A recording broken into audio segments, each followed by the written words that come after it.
Hello everyone, this is the class for control structures in Python under the subject programming in Python. My name is Jitesh Kumar Bhatia and I am working as assistant professor in GLA University Mathura. So let's start what actually a control structure is. A control structure is a block of programming that analyzes variables and chooses the direction in which to go based on given parameters. Till now, the programs that we have undertaken all have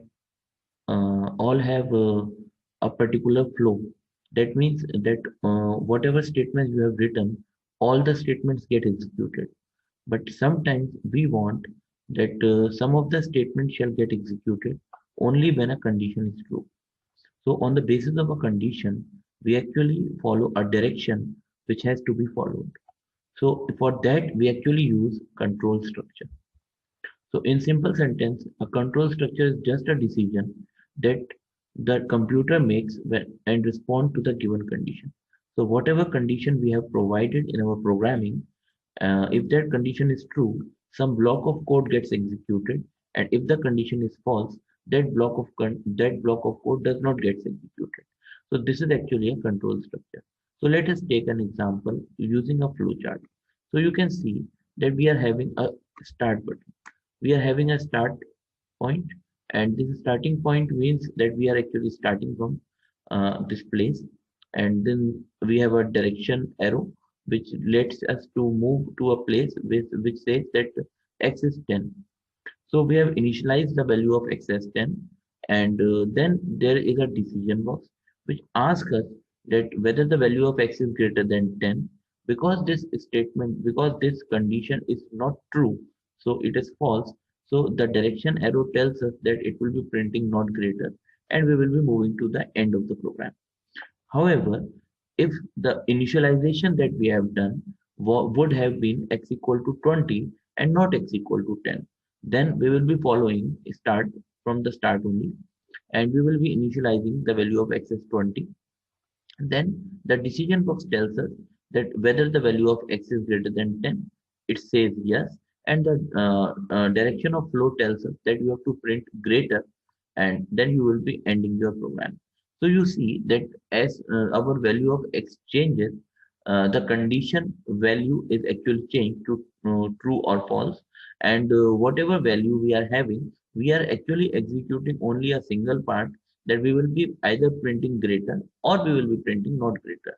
So this is something called control structure, in which on the basis of a condition we are executing a block of code or not executing a block of code, or the direction we are choosing on the basis of condition, in that is on which direction we want to go. So the very basic part of control statement is if statement. So first of all, just remember that if is a statement, and statement is something that is executed only once. So we are having a if statement, and that will be executed only once. It will not be executed again and again. So decision making is required when we want to execute a code only if a certain condition is satisfied, as we saw in the previous slide. So the if clause helps us to check a condition, and based on the result of that condition, it decides whether to execute a block or not. So it is going to check for a condition, and as soon as the condition is true, it will be executing that block which is actually following that particular if clause. And if the condition is false, then it will not be executing that particular block.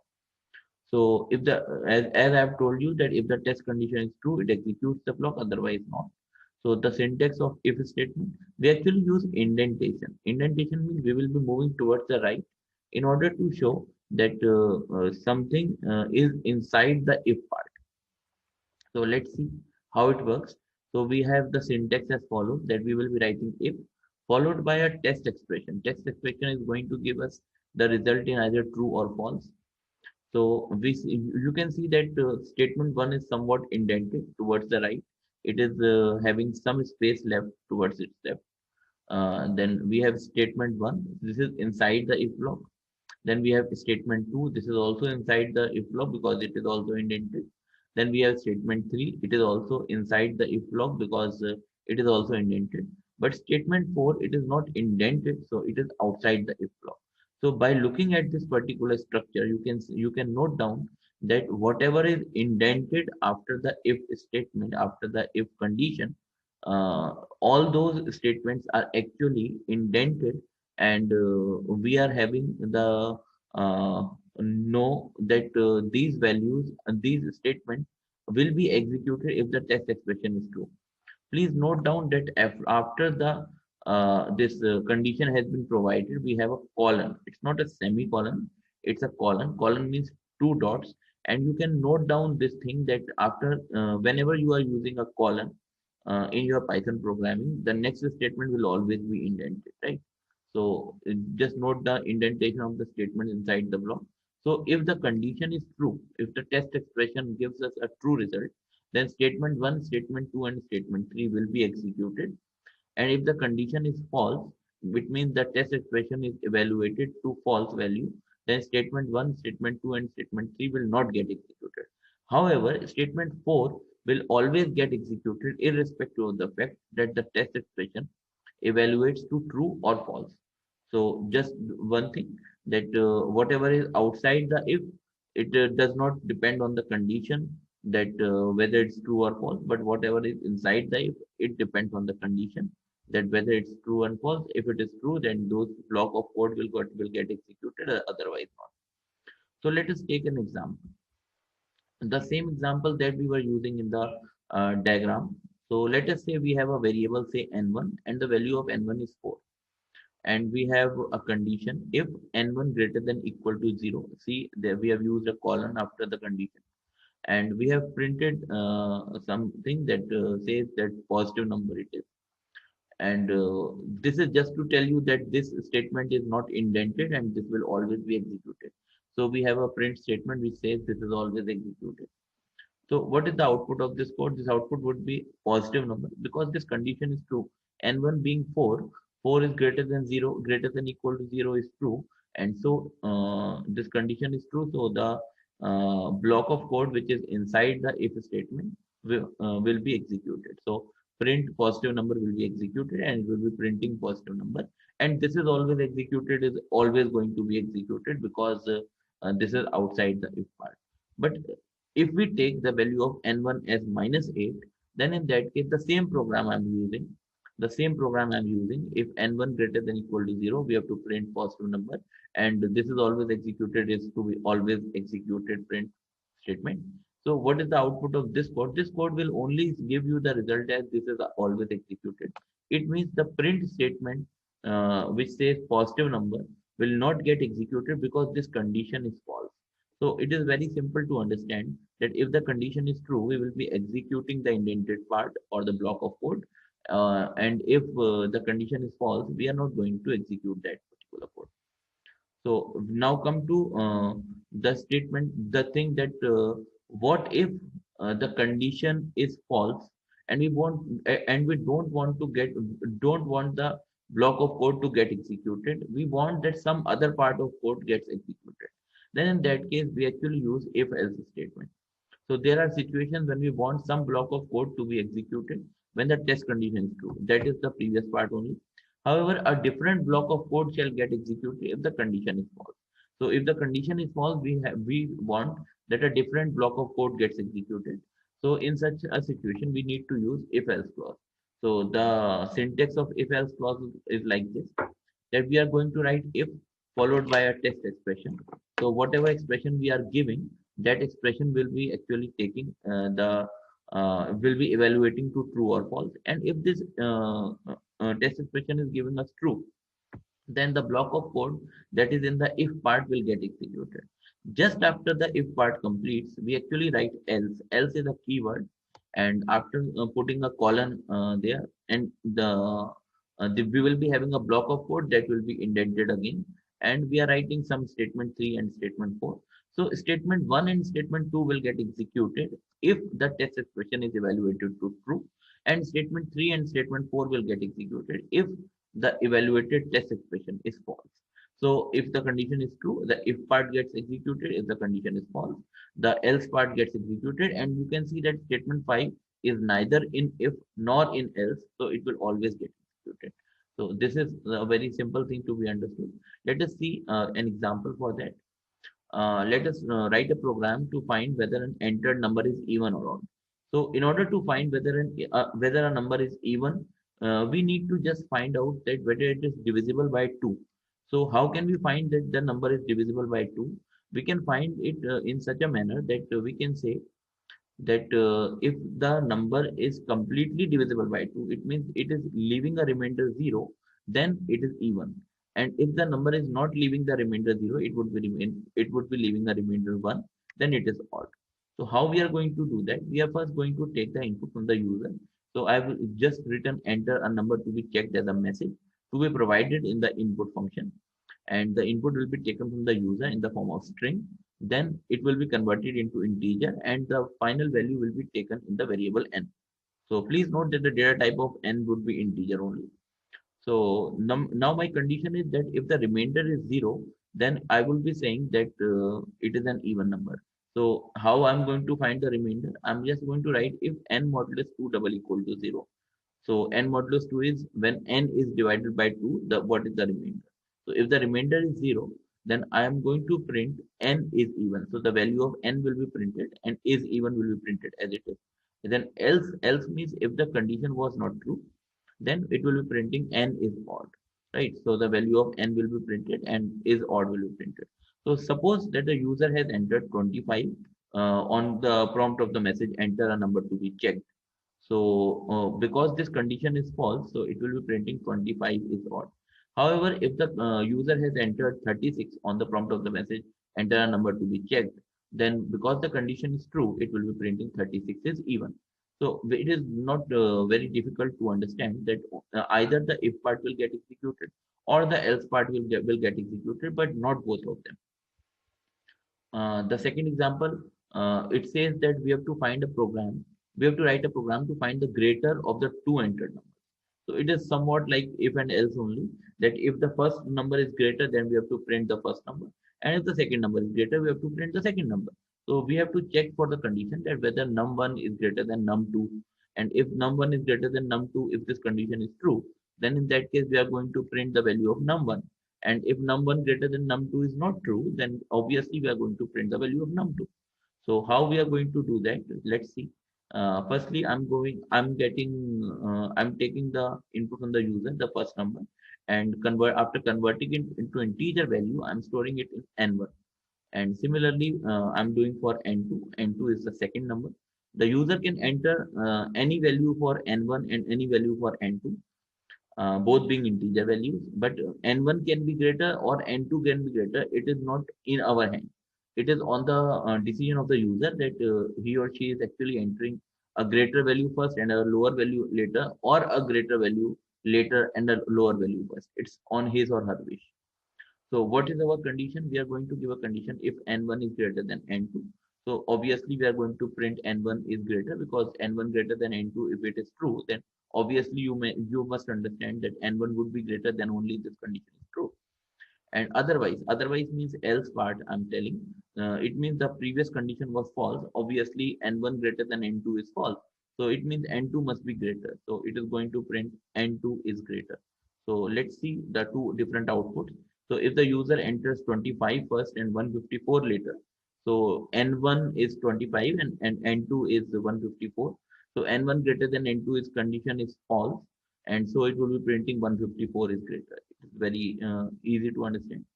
Then the second output, in which the first number the user has entered 36 and the second number is the user has entered 15.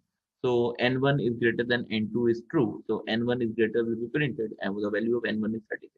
So it will be printing 36 is greater. So irrespective of the fact that the user has entered the greater number first or the greater number later, the computer is going to identify that which number is greater, and it is going to give you the result as per the greater value only, right? So let's talk about the third thing, which is if elif else. So if there are a number of conditions to be checked, and we have a separate block of code to be executed on a different condition, then we actually use if elif else. So elif is actually a short form for else if, right? So elif actually takes a new condition, and if neither of the condition is true, we have the else part at the last, which will be executed when none of the condition was true. So if neither of the condition is true, all the conditions are false, then the else part will be executed, and if any of the condition is true, that particular part gets executed and the code does not move further, right? So the elif is actually the short form of else if, as I have told you. Let us see the syntax. The syntax will be, we are going to write if followed by the test expression, and if this condition is true, we are going to have an indented block. Then we are going to write elif at the zero indentation again, and we are going to write another expression to be tested. So this is actually our next condition, and this, if this condition is true, the block 2 will get executed. Then we can have a different elif. Further, we can have any number of elif. So the number of conditions we are having, the same number of elif we will be having. So this is the test expression 3, and if this uh, test expression 3 is evaluated to true, then we will be following block 3. We will be executing block 3. And this is else part. It means neither test expression 1 nor test expression 2 nor test expression 3 was executed. So we are actually